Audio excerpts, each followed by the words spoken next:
한꺼번에 나타날 수도 있습니다. 하지만 경제사령탑이 제정신만 차리고 있으면 IMF 외환위기와 같은 그런 엄청난 충격은 발생하지 않을 겁니다. 근데 지금 대한민국 경제가 위기라고 하는 이유는 대한민국이 맡고 있는 각종 위기도 위기지만 무능한 경제 정책과 무능한 정부 때문이 아닐까라는 생각이 듭니다. 위기를 해소하는 게 아니라 위기를 더 위기로 만들고 있기 때문에 마치 김영삼이 환율을 제어하기 위해서 외환보유고를 쏟아붓는 그런 멍청한 짓을 했듯이 경제를 안정시키고 지정학적 리스크를 줄여나가야 할 시점에 우크라이나에 무기를 갖다 주네 어쩌네 해서 오히려 리스크를 더 키우고 있는 이런 문제 때문이 아닐까. 이게 바로 나라 경제를 더 위기로 몰고 가는 게 아닐까라는 생각이 듭니다. 그런데 지금 모든 경제 주체가 걱정을 하고 있고 외국에서도 우려에 섞인 진단이 나오고 있는데 지금 딱 한 군데 윤석열만큼은 천하태평인 것 같습니다. 나라 경제가 엄청 위기에 처해 있는데 윤석열은 아무 생각이 없는 것 같아. 그저 지 한 몸 잘 먹고 잘 살고 술 처먹고 헐렁헐렁 돌아다녀서 그걸로 어깨에 힘만 주고 다니면 된다라고 생각하는 모양입니다. 그걸로 지 마누라 해먹고 처갓집이 해먹을 수 있으면 된다고 생각하는 것 같아요. 왜 그런 얘기 있지 않습니까? 경제 위기에 빠졌을 때 부자들은 더 부자가 됐다. 지금 윤석열이나 김건희나 은근히 이 경제 위기가 자신들한테는 오히려 기회가 될 수 있다. 뭐 이렇게 착각하는 건 아닐까 생각을 해봅니다. 그러지 않고서야 과연 저런 행동을 할 수 있나?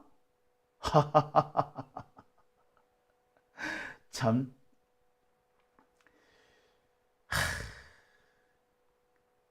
글쎄 이거 참 제가 뭐라고 말을 못하겠네요. 네, 오늘 제가 준비한 첫 번째 주제는 바로 이 경제와 관련된 얘기입니다.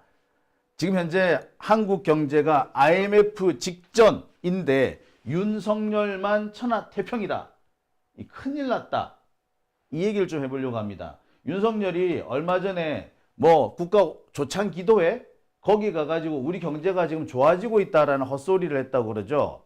도대체 뭘 봐서 지금 경제가 좋아졌다고 합니까? 지가 취임할 때는 정말 어려운데 지금은 좋아졌대. 지금 모든 지표가 나빠졌다라고 하고 있지 않습니까?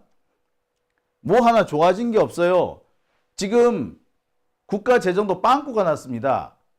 올해 지금 재정 세수 펑크가 100조에 이를 거래요. 올해 세수 펑크 100조.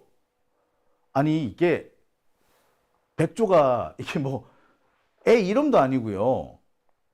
우리나라 한 해 이 예산이 한 500조, 600조 정도 되는데 그 중에 100조가 빵꾸가 났다는 것은 전체 예산의 20% 정도가 구멍이 났다는 얘기잖아요.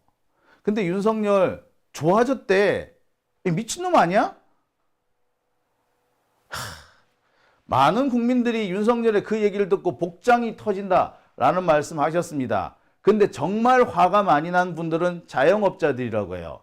자영업자분들께서는 윤석열이 그 경제 좋아지고 어쩌고 하는 소리를 듣고서는 그 자리에서 분노 섞인 포효를 했다는 분들도 계십니다. 이 미친 새끼라는 욕이 절로 나왔다고 합니다. 자영업자들은요, 지금 역대 가장 어려운 시기를 보내고 있다고 합니다. 아시다시피 지금 서울 시내 웬만한 곳에 상가가 비지 않은 곳이 없어요. 서울 명동에도 빈 상가가 있다고 하죠. 뿐만 아닙니다. 서울 중심부 곳곳에 상가가 비어 있어요. 오늘 광화문에서 집회를 합니다만 청와대 옆쪽에 그 경복궁 옆쪽에 그 가게들이 얼마나 많았습니까? 지금 돌아보세요. 그 빽빽하게 들어차 있던 옆 가게들이 지금 다 비었어요. 청와대 옆에 어디 빈자리가 있었나요? 가게세가 천정부지로 치솟고 그러지 않았습니까? 근데 거기 지금 다 나갔어. 빈 가게가 천지예요. 서울 시내가 그러한데 조금 외곽으로 나오면 말할 것도 없죠. 백화점에서도 지금 더 이상 이 월세를 감당하지 못해서 임대료를 감당하지 못해서 폐점하는 업체들이 즐비하다고 합니다. 오죽했으면 롯데그룹이 지금 현재 위기를 맞고 있겠습니까? 롯데가 위기래, 롯데가. 롯데 지금 유동성 위기라고 그러잖아요. 그런 상황인데 뭐 경제가 좋아진다고? 나 진짜 얼척이 없어서. 자, 여러분. 제가 지금 계속해서 IMF 제가 이 얘기를 꽤 오래전부터 했을 겁니다. 작년에도 제가 이 얘기를 했던 것 같은데 제가 그렇게 말씀드린 이유가 몇 가지 있어요. 첫 번째, 환율입니다. 환율이 지금 계속 폭등하고 있어요. 그런데 이 환율 폭등을 제어를 못하고 있어. 외환 보유고 계속 때려받고 있는데 외환이 아무리 보유고를 때려보아도 지금 환율 진정이 안 됩니다. 경제 성장률 계속 지금 내려와요. 2.6% 성장한다더니 지금 2% 성장이 안 될 것 같대. 내년에는 더 어려워질 거래요. 그러고 있는데 주가는 주가대로 폭락합니다. 삼성이 얼마 전에 4만 원대, 이른바 4만전자로 떨어지지 않았습니까? 그러고 있는데 지금 대기업들이 휘청거리기 시작해요. 롯데그룹이 흔들린대잖아요. 롯데그룹이. 롯데가 뭐 하는 데입니까? 과자 팔고 사탕 팔고 껌 팔아서 부자 된 데잖아요. 예? 과자 팔고 사탕 팔고 껌 팔아서 땅 샀던 애들. 그 땅에 건물 지어서 부동산으로 돈 번 기업들 아닙니까? 백화점 돌리고 뭐 롯데월드 돌리고 먹고 마시고 싸고 놀고 하는 거. 그런 걸로 돈 번 데들 아닙니까? 현금 장사하는데요. 그런 롯데그룹이 지금 뭐 유동성 위기래. 이거 상상이나 되십니까? 상상이 안 오죠? 위기래잖아요. 삼성이 위기래더니 롯데가 위기래. 삼성이 위기? 와, 여러분 상상이 되십니까? 어떻게 삼성이 위기죠? 예, 근데 지금 현재 대한민국이 그런 상황이에요. 그런데 뭐 윤석열이 뭐 경제가 좋아지고 있다고? 아이고 참네. IMF 때는요, 적어도 정부 세수는 그런 대로 들어왔어요. 세수가 빵꾸 나거나 그러진 않았어요. 그런데 지금 윤석열 정권에서 뭐 세수가 빵꾸 났어. 올 연말까지 100조 원대의 세수가 빵꾸 날 거라 그럽니다. 이 상황에서 좋아진다고? 아이 미친놈 아니야. 진짜.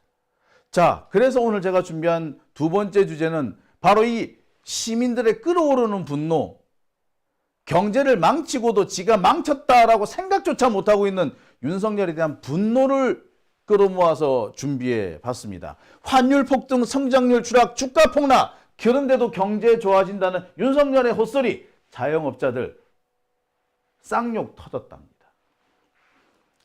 진짜 아우. 자, 본론에 들어가기 앞서서요, 영상 하나 보시겠습니다. 이 아마 영상 보시면 다들 진짜 빡 도실 것 같은데요. 윤석열이 그 어느 뭐 조찬기도회인가 어디 가가지고 이런 말을 했다고 하죠. 자, 윤석열의 조찬기도회 장면 한번 보시겠습니다. 처음 대통령에 취임했을 때는 정말 여러 가지로 어려웠습니다. 이제 건전재정 기조가 자리 잡았고 물가 상승률은 1%대까지 안정됐습니다. 수출이 살아나면서 경제도 활력을 찾게 됐습니다.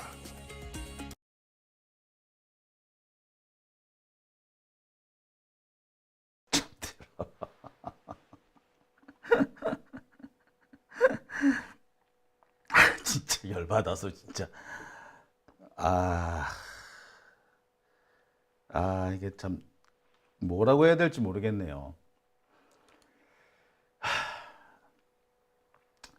예, 경제가 좋아졌다는 이 윤석열의 이 뻔뻔스러운 발언을 보면서 참 앞으로 큰일 났구나 라는 생각이 듭니다. 경제가 지금 안 좋습니다. 우리 온 국민들 이 위기 극복을 위해서 함께 나서야 합니다 라고 말해도 경제 위기를 우리가 극복할 수 있을까 말까 하는데 이 위기에서 잘 되고 있다라고 얘기를 하니 이거 국민들을 우롱하는 겁니까? 아니면 상황 파악이 안 되는 겁니까? 자, 이 기사는요, 조선일보 기사입니다. 조선일보에서 이렇게 말하죠. 비상 걸린 경제, 그런데 경제팀이 안 보인다 라고 합니다. 우리나라 경제 성장률이 계속해서 떨어지고 있고 IMF는 우리나라 경제 성장률을 2.5%에서 2.2%로 하향 조정했고 앞으로 추가로 더 내려갈 수 있다라고 경고를 했습니다. 내년에는 더 나빠질 거라고 경고하고 있어요. 지금 이제 우리나라 3, 4분기까지 경제 성장률, 누적 성장률이 약 1.2%입니다. 2% 이상 성장을 하려면 4, 4분기 동안에 1%까지 성장을 해야 됩니다. 그래야지 경제 성장률 목표치 2.2%를 채울 수 있어요. 그런데 지금 분위기로는 마이너스가 안 되면 다행이라 그러죠. 우리나라 경제 1, 4분기에 1.3% 성장했다가 2, 4분기에 마이너스 0.1% 성장을 했고요. 다시 3, 4분기에 다시 1% 성장을 했습니다. 겨우 다시 회복세로 들어간 거예요. 그런데 4, 4분기에 갑자기 성장률이 훅 늘어나느냐? 아닐 거라고 보는 게 대부분의 전망입니다. 아마도 0.8% 이상 성장하기 어렵다. 즉 2% 이상 올해 총 경제 성장률, 누적 경제 성장률 어떻게 따져봐도 2% 되기가 어려울 것이다 라고 보는 전망이 우세합니다. 내년은 올해보다 더 안 좋아요. 그런데 무엇이라? 경제가 잘 된다고? 그런데 당장 조선일보에서조차 비상결린 경제라고 때리고 있습니다. 만약에 지금처럼 경제 성장이 엉망진창이었으면 문재인 정부 때 만약에 이런 일이 있었다면 조선일보 지금 가만 안 있었을 겁니다. 경제 위기 운운하면서 지금 난리도 아니었을 거예요. 온갖 경제지들이 지금 나라 망한다고 생쇼를 했을 겁니다. 그런데 지금 분위기 어떻습니까? 조용하죠. 정말 무슨 절간도 아니고 묘지도 아니고 다들 입 쳐닫고 있습니다. 만약 이게 문재인 정부에서 이런 일이 있었다면 이렇게 조용할 리가 없잖아요. 그러니까 윤석열이가 저렇게 뻔뻔스럽게 경제가 좋아지고 있다는 헛소리를 하지 않는가 이런 생각도 들어요. 언론이 언론답게 제대로 비판을 못하고 있는 걸 있다라고 말하지 못하니까 이런 일이 생기지 않나 생각마저 듭니다. 야, 진짜 이런 게 편파 아닌가요? 아, 정말 열받는데요. 자, 상황이 정말 심각한 거는 또 있습니다. 지금 윤석열 정권의 이 상태가 역대 정권의 최악이라고 합니다. 3년간 평균 성장률이 2.1%에 그쳤다라고 하는데 제가 알기로는 2.1%에 못 미칠 걸로 알고 있습니다. 2.1%가 아니라 1%대 1.8, 1.9 성장으로 알고 있어요. 그런데 역대 정권에서 그렇게 낮은 사례는 윤석열 정권이 처음입니다. 이게 보면은 사실 문재인 정부에서는 이 집권 4년차, 5년차에 성장을 많이 해가지고 4년차, 5년차에는 경제 성장률이 상당히 좋아졌죠. 그래서 여기 조금 잘못 나왔는데 4.0%까지 성장을 합니다. 박근혜 정권은 마지막 4년차에 깔아먹는 바람에 2.9%가 됐어요. 자, 요거는 제가 알기로는 조선일보 측에서 약간 좀 이상한 통계 자료를 쓴 거예요. 역대 정부의 마지막 경제 성장률이 아니라 3년차 경제 성장률을 가지고 지금 이렇게 했기 때문에 이렇게 마치 문재인 정부가 박근혜 정부보다 못한 것처럼 나옵니다만 실제로는 박근혜 정부보다 문재인 정부가 최종적으로는 훨씬 더 잘한 걸로 나왔죠. 자, 뭐 그 얘기는 앞으로 좀 더 자세히 말씀드리도록 하고요. 아무튼 윤석열 정권의 경제 성장률이 지금 역대 최악의 상황을 보여주고 있습니다. 가장 못하는 정권이야. 경제를 망친 정권이야. 경제 성장률이 이렇게 추락한 적이 없어요. 유일하게 이렇게 경제 성장률이 나빴던 것은 우리가 코로나 때입니다. 코로나 때 전 세계가 뭐 난리도 아니었잖아요. 특히 이탈리아 같은 데는 어땠습니까? 예. 이탈리아 같은 경우에는 한 해 동안 그 GDP가 20%씩 감소했어요. 왜냐? 이탈리아 같은 경우는 모든 이 경제 활동을 스톱했잖아요. 소위 말해서 락다운 시켰다고 했지 않았습니까? 집 밖으로 사람들 보고 나오지 말라고 할 정도 아니었어요? 그죠? 그게 이탈리아의 상황이었습니다. 이탈리아는 관광으로 먹고 사는 나라인데 사람들을 보고 집 밖에 나오지 말라 그랬으니 경제가 제대로 돌아갈 리가 있겠습니까? 20% 성장한 것도 다행이라고 할 정도였죠. 20% 마이너스 된 것만도 다행이라고 그랬죠. 자, 그런데 우리나라는 그때도 마이너스 2% 정도 감소하는 것에 그쳤어요. 전 세계 중에서 가장 양호한 기록을 보였던 겁니다. 자, 아무튼 윤석열 정권은 코로나도 지금 없는데 아무런 악재가 없잖아요. 지금 전 세계가 다 성장하고 있습니다. 경제 성장률 다 좋아요. 특히 대만 같은 경우에는요, 대만의 그 주식 시장은 20% 이상씩 성장했어요. 근데 우리나라는 거꾸로 지금 되돌아가고 있잖아. 되게 황당한 수준입니다. 대만은요, 지금 경제 성장률이 4% 이렇게 기록을 하고 있어요. 지금 전 세계 중에서 마이너스 성장 기록하는 데는 몇 나라 안 됩니다. 러시아, 일본, 한국 뭐 이런 정도예요. 나머지 나라들은 계속 성장세예요. 미국 말할 것도 없고 유럽 말할 것도 없습니다. 우리나라하고 일본, 러시아는 지금 전쟁 중이니까 그런 거고, 일본하고 우리나라 뭐 이 정도밖에 없어요. 대만 지금 완전 놀았어. 국민당 정권이 대만으로 도망온 이후에 가장 호황기를 누리고 있다고 합니다. 대만이 우리나라보다 지금 GDP가 더 늘어난 거 아시죠? 상황이 그런 상황이야. 우리만 망하고 있다고 지금. 근데 뭐라고? 와, 진짜 조선일보 이 새끼들 정말 나쁘지 않습니까? 전 세계가 다 나빠지고 뭐 마이너스 성장 뭐 10% 20% 마이너스 성장한다는 그 와중에 우리는 2% 정도로 선방했는데, 그거를 가지고 경제 위기가 어쩌고 쌩 난리를 치고 문재인 정부를 못 잡아먹어서 안달복달 하지 않았습니까? 그랬던 새끼들이 이 윤석열 정권에 대해서는 왜 이렇게 후한지 모르겠어요. 그러니까 윤석열이가 이렇게 함부로 나대는 거 아닙니까? 열받아. 자, 근데 문제는요, 이 경제도 경제지만 환율입니다. 지금 우리 경제를 가장 불안하게 하는 건 환율이에요. 이게 환율 그래프입니다.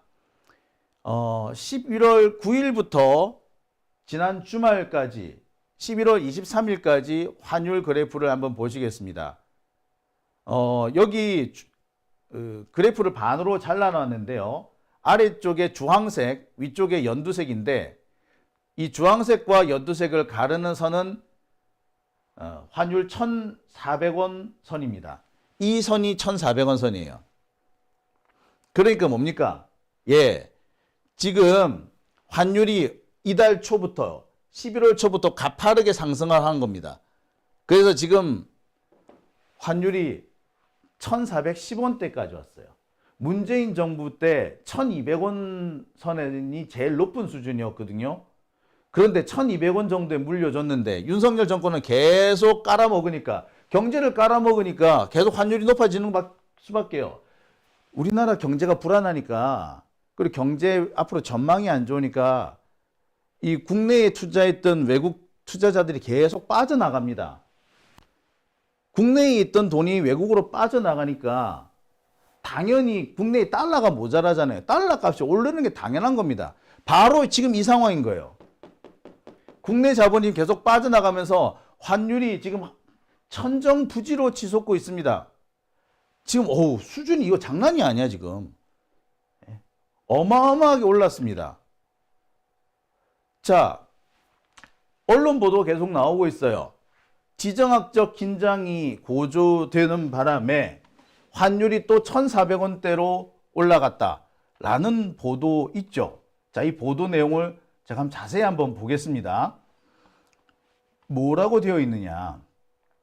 러시아와 우크라이나 간 지정학적 긴장이 고조되면서 원달러 환율이 장중 1,400원대로 상승했다. 안전자산인 달러 선호가 확대된 것이 원인이다.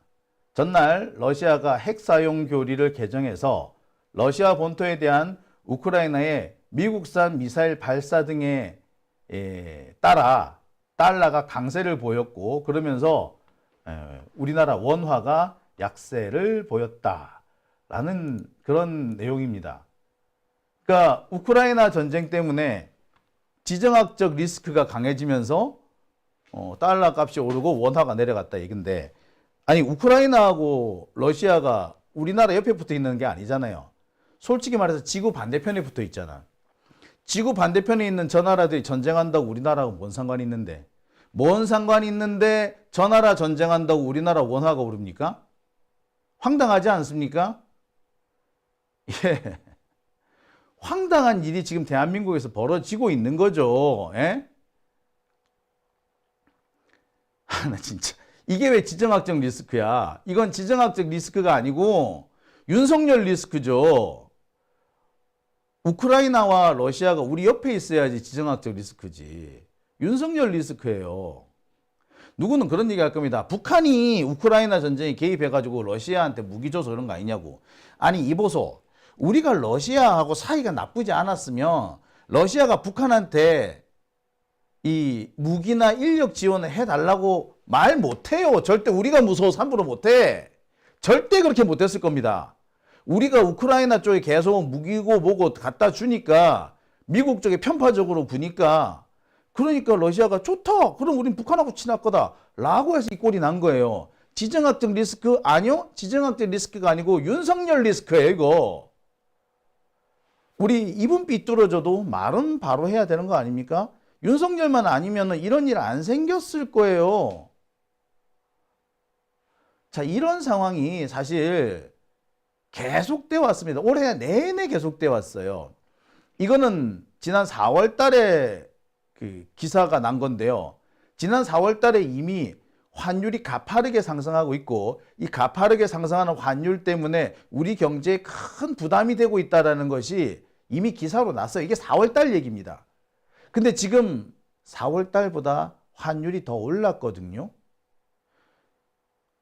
지금 환율 상승폭이 IMF 때보다 더 심하고 빠르다고 합니다. 상황이 빠르게 악화되고 있어요. 4월 달에 이 사태가 생기고 잠시 주춤했다가 다시 위기가 강화 고조되고 있습니다.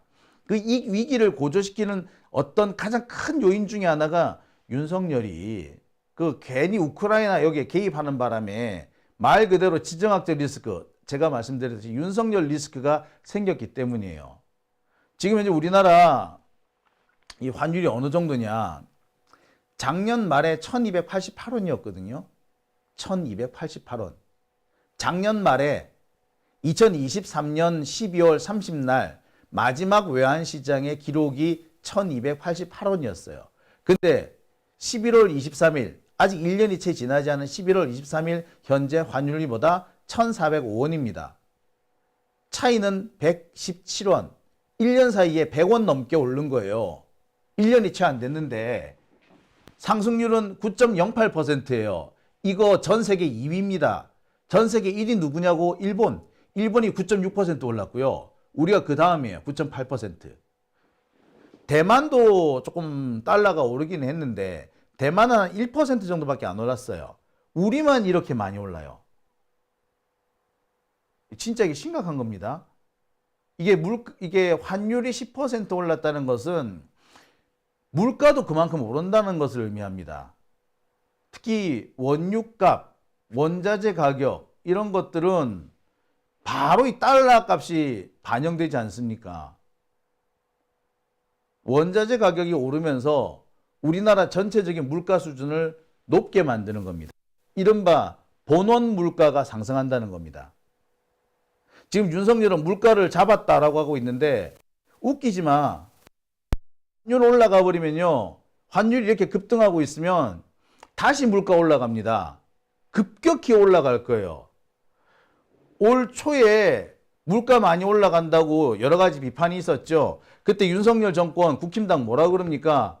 달러가 오르는 바람에 본원 물가가 올라가서 그렇지 전체적으로 물가가 그 위험한 수준 아니다 이렇게 헛소리했죠.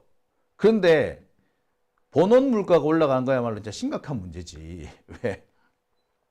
물가가 올라가면 수요는 줄거든.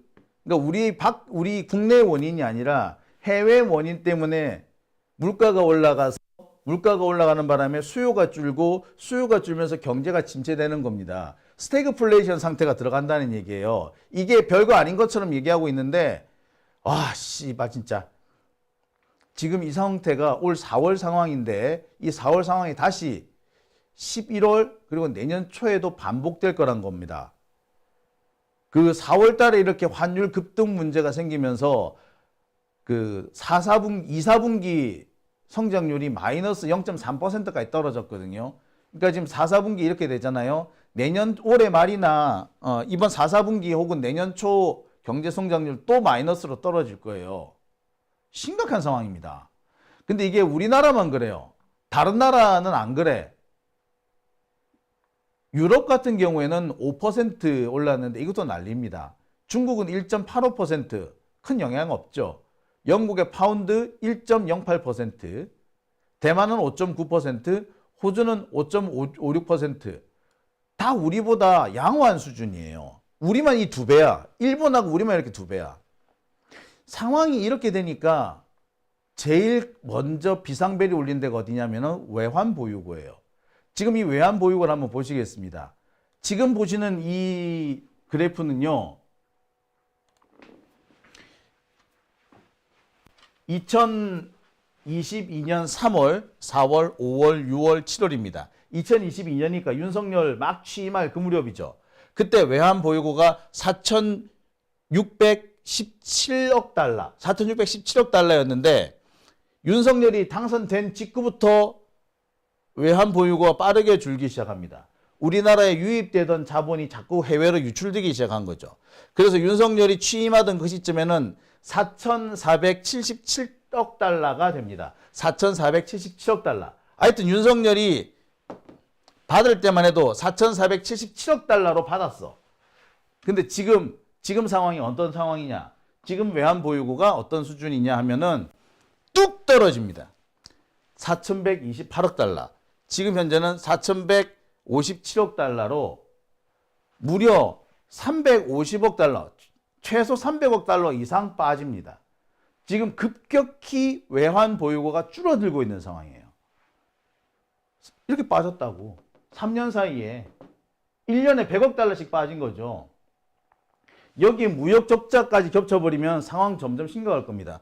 이 300억 달러의 외환 보유고가 빠진 만큼 사실 우리가 그만큼 무역 적자를 받기 때문에 그런 거예요. 거기다가 지금 해외에 나가야 되는 뭐 원자재 가격이 계속 오르거든. 그리고 국내에 들어와 있던 여러 자본 투자들이 다 빠져나가는 겁니다. 그래서 이 상황이 생긴 겁니다. 지금 국내에 외국인 투자자들이 지금 급격히 줄었어요. 계속 줄고 있어요. 국내로 지금 외국인 투자가 늘어나고 있다 얘기하고 있는데 그거 다 검은 머리 외국인. 진짜 외국인 투자자는 없어요, 지금. 없다고. 상황이 이렇게 되니까 윤석열 정권이 계속해서 환율 방어에 이 외환 보유고를 털어놓고 있어요. 아까 환율이 계속 환율이 계속 폭등한다라고 말씀을 드렸죠. 올 초까지만 해도 1280원이었는데 지금 현재 1400원대까지 올라왔습니다. 1년 사이에 100원 이상 늘었다고, 120원 정도 늘었다고. 그러니까 지금 난리도 아닌 겁니다. 그러니까 이거를 환율을 좀 어떻게든 안정시키려고 여러 가지 정책을 쓰고 있는데 제일 손쉬운 정책이 뭐다? 외환 보유고를 털어붙는 거죠. 그 외환 보유고를 털털털털 떨어붙고 있어. 그러니까 어떻게 된다? 외환 보유고가 자꾸 줄어. 올 한 해 동안만 벌써 42억 달러가 줄었어요. 계속 줄어. 마치 IMF 직전에 김영삼이가 환율 방어한다면서 외환 보유고 떨어놓을 때하고 똑같죠. 그 상황입니다. 지금 그 상황이 벌어지고 있는 거예요, 이거.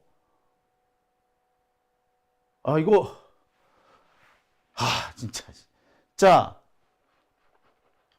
이런 상황이 생기니까 여기저기서 비판이 많이 지금 나오고 있습니다. 환율 방어에 녹아내리는 외환 보유고라는 기사까지 나오고 있을 정도예요. 상황이 이렇습니다. 엄청 안 좋아요.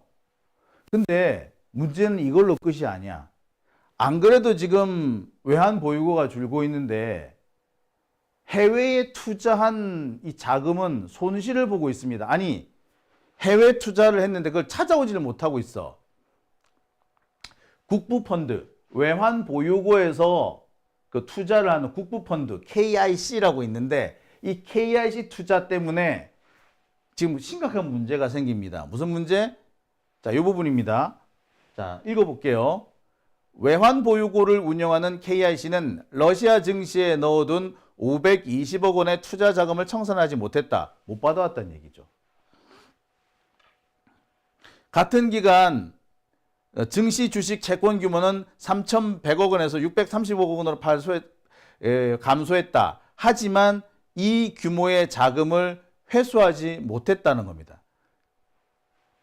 그러니까 지금 외환 보유고에서 러시아 주식에 투자를 했는데 러시아 주식에 그거를 회수를 해와야 되잖아. 팔아서 회수해야 되잖아. 못 팔았어. 지금 러시아 주식 가격은 계속 떨어지고 있거든요. 그거 다 좀 손해보게 생겼어. 그게 얼마? 500억. 뿐만 아닙니다. 국민연금도 그쪽에 투자한 게 있나 봐. 국민연금은 얼마? 4,300억. 이 두 개라치 뭐? 5천억. 5천억을 생짜로 지금 날리게 생겼다고. 러시아 쪽에 투자 잘못해가지고. 아니, 윤석열이 그 난리를 칠 건데, 그러면은 국민연금이고 외환보유고고 일단 좀 정리해서 빼나오게 할 것이지, 그 못 빼나온 거예요. 지금 러시아 동결돼 버려가지고 투자도 자금 회수를 못했어. 이게 그 달러로 환산하면 4억 달러 정도 되는데 4억 달러를 지금 생짜로 날리게 생겼다고, 떼이게 생겼어요. 안 그래도 외환보유고가 줄고 있는 판에 이거 생떼 같은 돈을 날리게 생긴 거예요. 이런 황당한 일이 있습니까? 자, 느낌이 자꾸 안 좋습니다. 그죠? 우리 IMF 직전에도 이런 비슷한 일 생기지 않았어요? 멋모르고 해외 투자했다가 그 통째로 날리는 일 되게 많지 않습니까? 예, 지금 똑같은 상황이 벌어지고 있어요. 자, 그러니까 당연히 주식 시장, 주가 지수, 코스피도 이렇게 추락하고 있는 겁니다. 지난 7월에 주가 지수는 2,896이었는데 어제 주가 지수는 2,500까지 떨어졌죠. 사실 2,400 이하로 떨어졌었습니다. 원래 문재인 정부에서 윤석열한테 넘겨줄 때는 주가가 3,000포인트였잖아. 근데 윤석열이 그걸 다 깔아먹고 2,000포인트대로 떨어졌는데 그것도 지금 계속해서 추락하고 마침내는 2,400포인트까지 떨어졌습니다. 지금 주식시장이 지금 이런 상황이에요. 코스피 지금 이래요. 아니, 외환보유고가 저 난리인데 코스피가 제대로 돌아갈 리가 있나. 솔직히 지금 코스피에 투자했던, 국내 주식시장에 투자했던 외국인들이 현금 회수해가지고 외국으로 나가고 있잖아요. 그럼 당연히 뭐 주가 떨어질 수밖에 없지. 이게 정말 심각한 것이 문재인 대통령 때 3,316까지 올라갔었어요. 근데 윤석열이 집권하자마자 2,134, 무려 1,200포인트, 3분의 1이 빠졌어요. 3,300 하다가 2,100이 됐으면 3분의 1이 날아간 거 아니야? 이게 1년 사이에. 예, 대통령 하나 바뀌었을 뿐인데 주식시장이 이렇게 추락한 겁니다. 아니, 한동훈 그 개새끼 말이야. 금투세 하면은 주식 올라갈 거라며. 금투세 폐지하면 올라간다며. 금투세 폐지했는데 왜 이대로, 이건데 왜 이러는데. 참. 정말. 자, 지금 주식시장 상황은 이렇습니다. 역대 최저치는 아닙니다만 상당히 최저치에 근접해 있는 상황이죠. 어쨌거나 지금 주식시장이 안 좋다는 것을 의미합니다. 삼성전자예요. 삼성전자 지금 4,400 49,900원까지 떨어졌습니다. 이게 지난 14일이에요. 5만 전자가 깨졌다가 다시 회복은 했습니다. 하지만 언제 다시 깨질지 모른대요. 이게 연기금이나 이런 애들이 억지로 시장에 개입을 해서 삼성전자 주식을 부양을 했기 때문에 겨우겨우 살아난 게 저 정도입니다. 따라서 이 연기금의 투자나 이게 환율, 연기금의 주가 방어가 더 이상 여력이 없게 되면 다시 추락할 수밖에 없는 거죠. 예. 어떻습니까? 지금 우리나라 경제 상황이 최악이죠. 예, 뭐 하나 좋은 게 없습니다. 환율도 나쁘고 외환 보유고도 나쁘고 주식시장도 나쁩니다. 제가 이 그래프 여기에는 포함을 안 시켰습니다만 지금 올해 정부 재정 수입도 빵꾸가 났습니다. 세수 결소 내기 100조에 이를 거라는 지금 전망치가 나오고 있어요. 엄청 황당한 상황이잖아요. 우리나라 한 해 예산이 500조 정도인데 500조, 600조 정도인데 그중에서 100조면 약 20% 정도에 달하는 액수 아닙니까? 우리나라 한 해 이 세금에 필요로 하는 국가 재정의 10%가 빵꾸가 났다고요. 역대 이런 일이 없습니다. 6.25 때 이후 이런 일 처음이에요. 맨날 부자들 세금 깎아주고 금투세 안 하고 종부세 중단시키고 그러니까 나라 꼴이 이렇게 된 거 아닙니까? 뭐 세금 적게 걷으면은 경제가 살아난다며, 세금 적게 걷어야지 나라가 살아난다며, 경제가 살아난다며. 개뿔. 세금 적게 걷으면 걷을수록 우리나라 경제는 지금 망하고 있어요. 세금을 많이 걷어서, 그러니까 부자들한테 세금을 많이 걷어서 그걸 서민 경제에 써야지 경제가 돌아가요. 근데 세금을 적게 걷는다는 것은 부자들한테 세금을 안 받는다는 얘기인데, 그럼 부자들이 딴 데 써야 될 거 아니야. 안 써. 얘네들은 어디 가져간다? 외국으로 가져가. 부자들은, 요즘 우리나라 부자들 돈 있으면 어디로 가져갑니까? 외국까지 나가요. 그래서 외국에 부동산 사고 외국에서 주식 사잖아. 국내에 투자를 안 해. 뭐 좋아. 뭐 외국에 나가서 투자하는 거 좋아요. 하라고. 근데 국내 내수 경기도 살아야 될 거 아닙니까? 국내 내수 경기를 어떻게 살립니까? 예, 사실은 세금으로 살리는 거예요. 외국 나가서 돈 벌어들이는 부자들, 그 사람들한테 세금 걷어가지고 그 세금을 국내 이 서민들 경제를 위해서 쓰면은 그걸로 경제가 살아나는 겁니다. 낙수물 효과, 우리나라엔 더 이상 낙수물 효과 안 통한다고. 이게 이미 20년 전에 2000년대 초반에 이미 결판이 난 건데 왜 그 낙수물 효과를 계속 붙들고 늘어지면서 부자들 세금을 깎아줘야지 경제가 살아난다, 그런 개소리를 하는지 모르겠습니다. 그리고 그 개소리에 넘어가는 등신들은 왜 자꾸 나오는지 모르겠어요. 우리가 연세 많으신 분들 정말 욕을 하는 이유가 바로 이 점 때문입니다. 부자들 세금 깎아주면 부자들이 돈을 많이 쓰니까 나라 경제가 살아날 거다, 이런 헛소리 하는 사람들이 있는데 절대로 그렇지 않아요.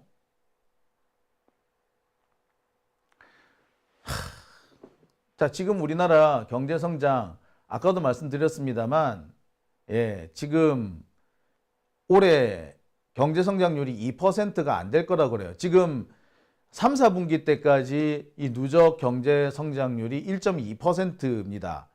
2% 이상 성장하려면은 4, 4분기에서 0.8% 이상 성장해야 돼요. 훅 성장해야 돼. 근데 지금 분위기가 그렇지 않아요.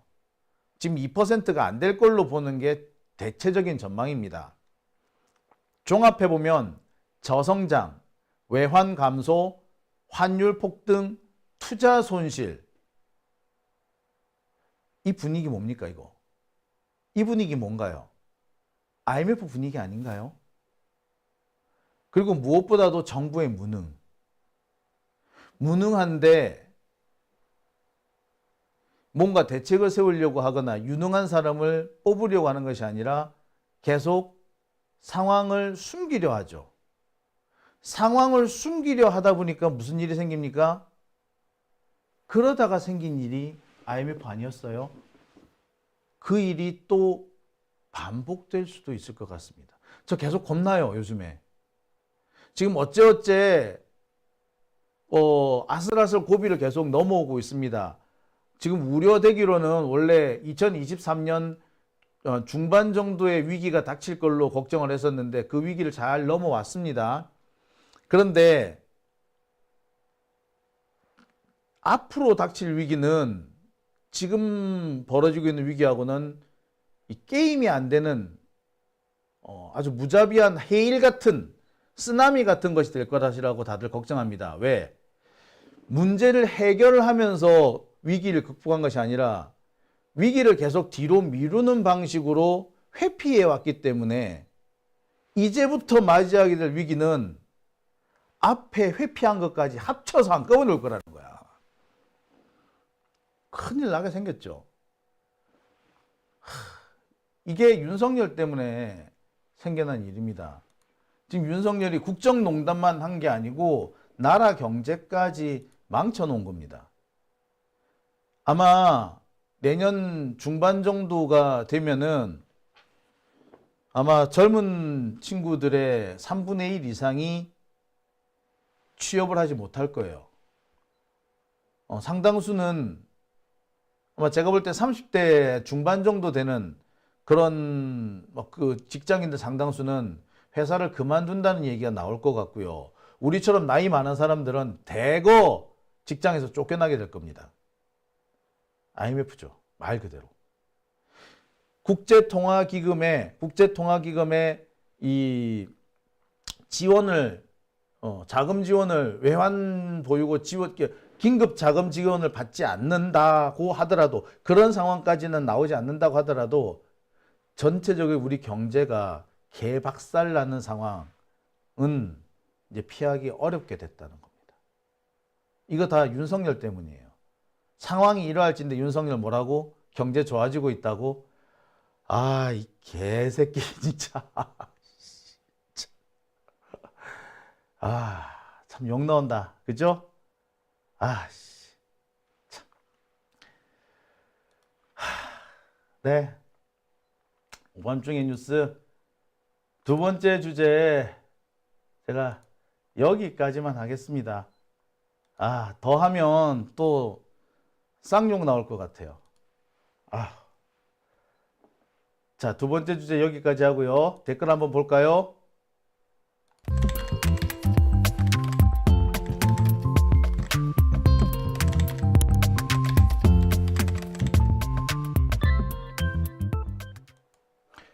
네, 오밤중에 뉴스 함께하고 계십니다. 포포님, 어쩌나 우리나라 좀 걱정을 하고 계셔요. 예, IN님께서는 20대는 어떻게 하느냐고 하셨어요.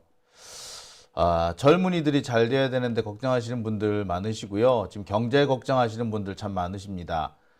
낙수 효과는 이제 더 이상 효과가 없다라는 거 이미 알려진 사실이라고 말씀해 주신 분도 계시고요. 김현주님께서는 이러다가 우리나라가 진짜 베네수엘라처럼 되는 게 아니냐 걱정을 해 주셨습니다. 참 그렇죠. 이신언님이신가요? 예, 나라가 작살을 내는군요. 그러게요. 나라가 지금 작살나는 중입니다. 외환 보유액이 지금 42억 달러 감소. 와, 이거 어마어마한 거예요. 지금 워낙에 우리나라 외환 보유고가 4천억 달러 이상이니까 40억 달러 정도 써도 뭐 그런갑다 하는 것 같은데 이 40억 달러가 어느 정도 돈이냐면 5조예요, 5조. 예, 5조, 6조 되는 돈인데 이 돈이 지금 공중에 사라졌다는 거 아닙니까? 그 환율 방어를 하기 위해서. 그러니까 윤석열만 아니면은 쓰지 않아도 될 돈입니다.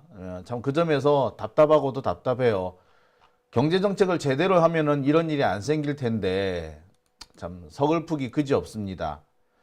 슈퍼챗 보내주신 분이 몇 분 계시네요. 예, 명태균님.